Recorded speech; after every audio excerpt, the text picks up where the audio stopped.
Hello, YouTube family. Thank you for joining me today. For this week's charm challenge, I actually have a necklace because we have made quite a few so far. Just going to show you quickly. And I've used a few already out of this as well.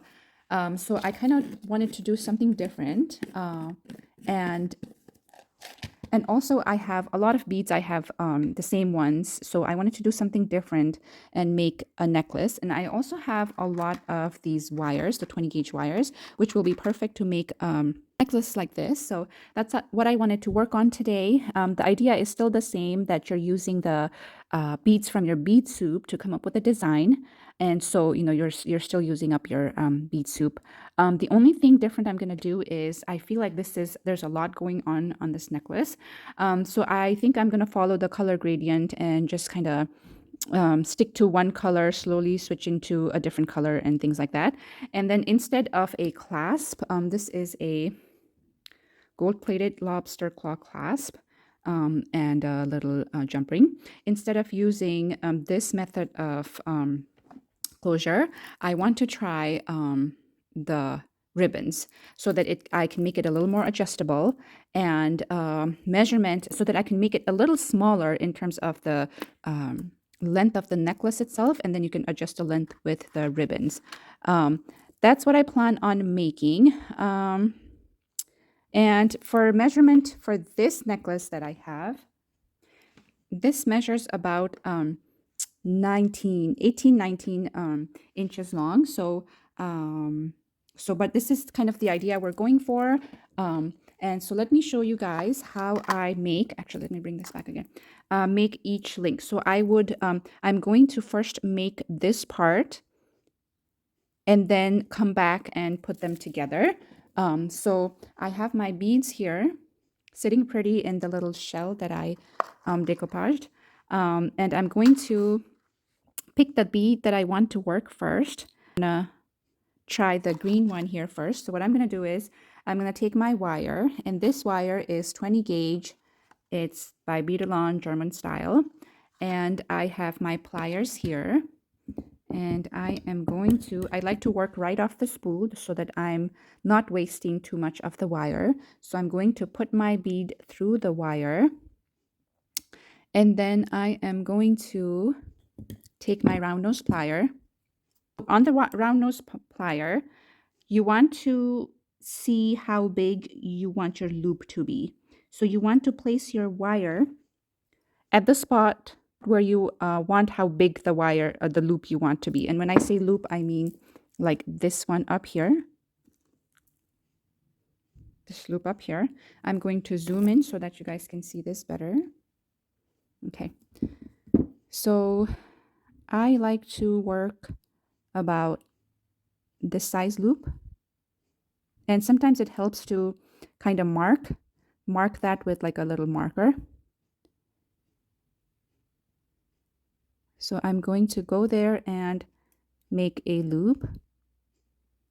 Actually, let me do that. Let me mark it. Okay, so I have a little marking where I want how big I want my loop size to be. So I'm going to take my wire and place it at that spot and start making a rolling over so that it becomes a loop like this. If you see this loop right now, it's kind of curved this way. So we want it to curve. We want this part to become straight. So I'm going to go in there and pull it back like this. And now it's a nice straight loop. So that was the easy part. And I'm going to straighten this up a little bit. Now the harder part is to get exactly the same thing on this side. And you also want to make sure that your loop is exactly at the same spot on this side. So what I'm going to do is I'm going to, and you might have to play around with this a little bit to figure out, you know, what size, you know, what works for you, like how big you want the loop. So what I've done here is I bent it to 90 degrees from your bead. And then I'm going to bring my finger in like this, my pointer. I'm holding the bead with my pointer and my thumb.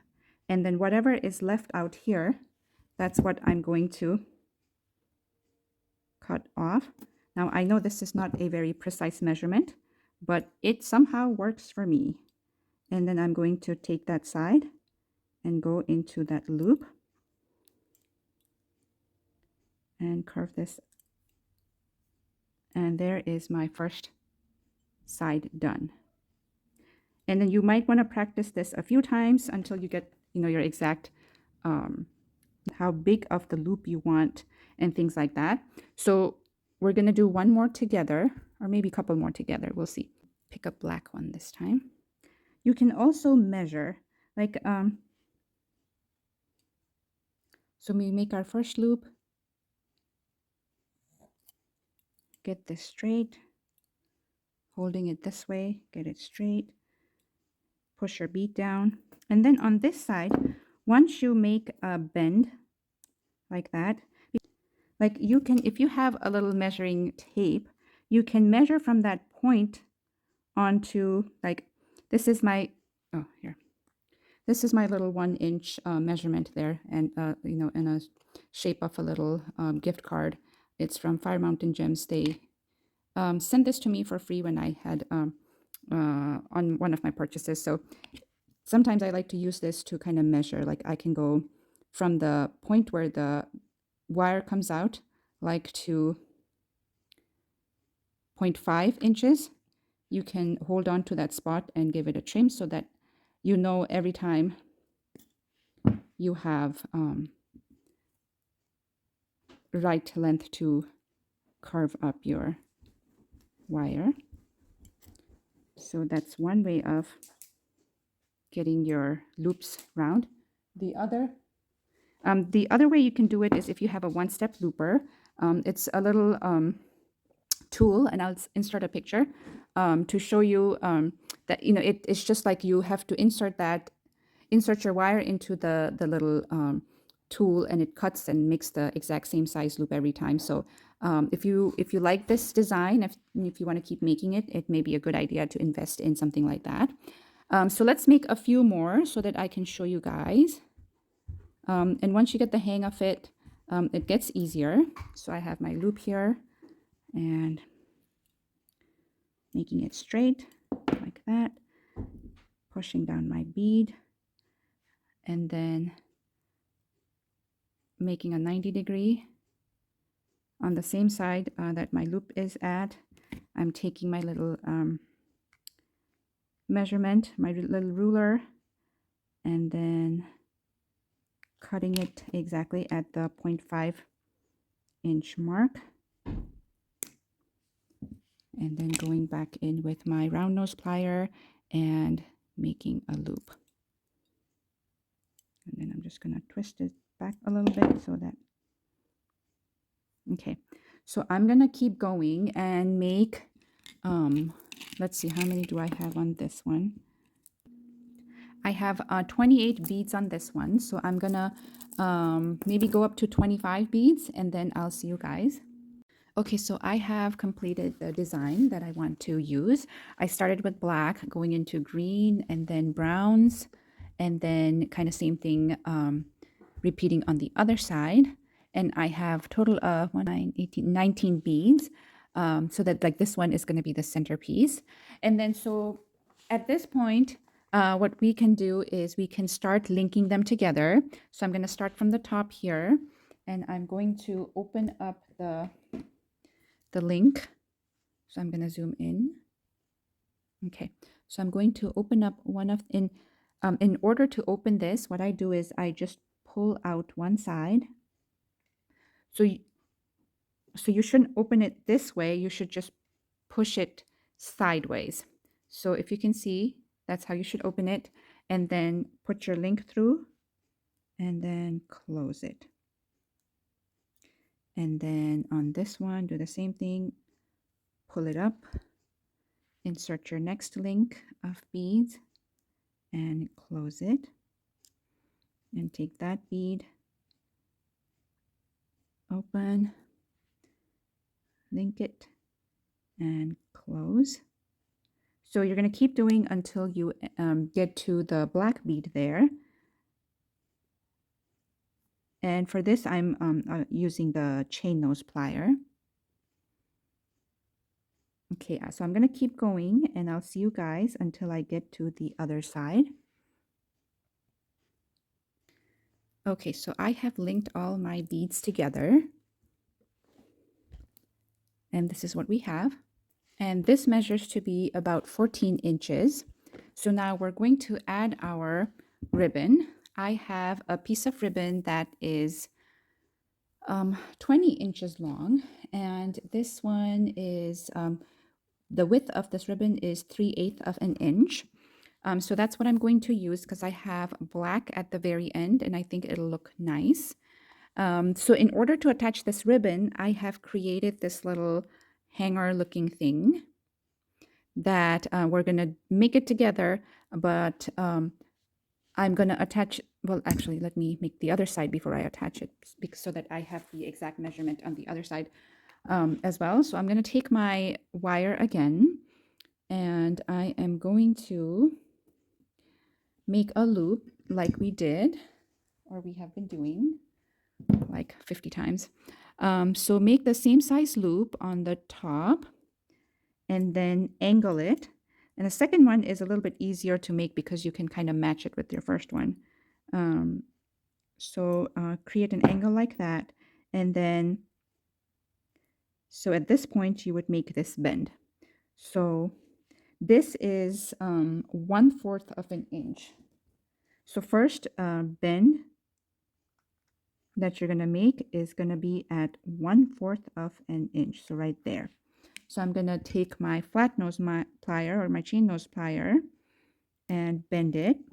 And then I'm going to just quickly check to make sure that I am kind of doing the same thing like the other side. Because sometimes, even though you have the measurements correct, the angle and everything kind of makes a difference. So, and then after that, this is 1/2 an inch. So this is 1/4 of an inch. This part is 1/2 an inch because we want the ribbon to be able to sit on it.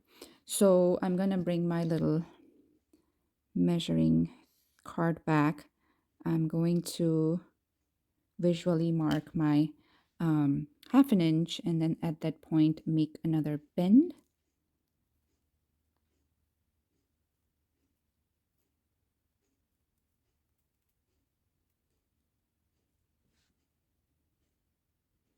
I'm just trying to straighten this part out. Okay, and then from this point here, we're going to measure where the line crosses, the wire crosses each other. From the, actually, before I do that, I'm going to make sure that this is centered as much as possible.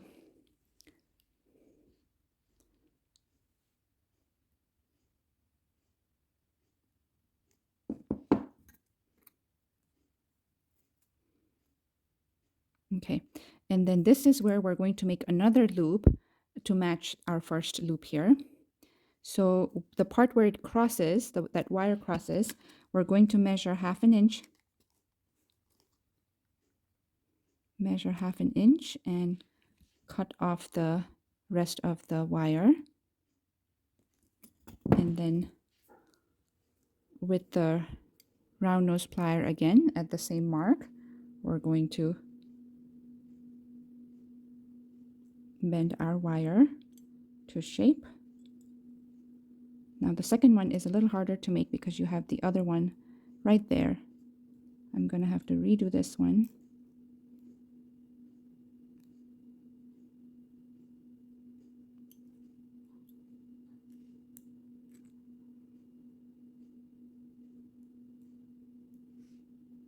Okay, there.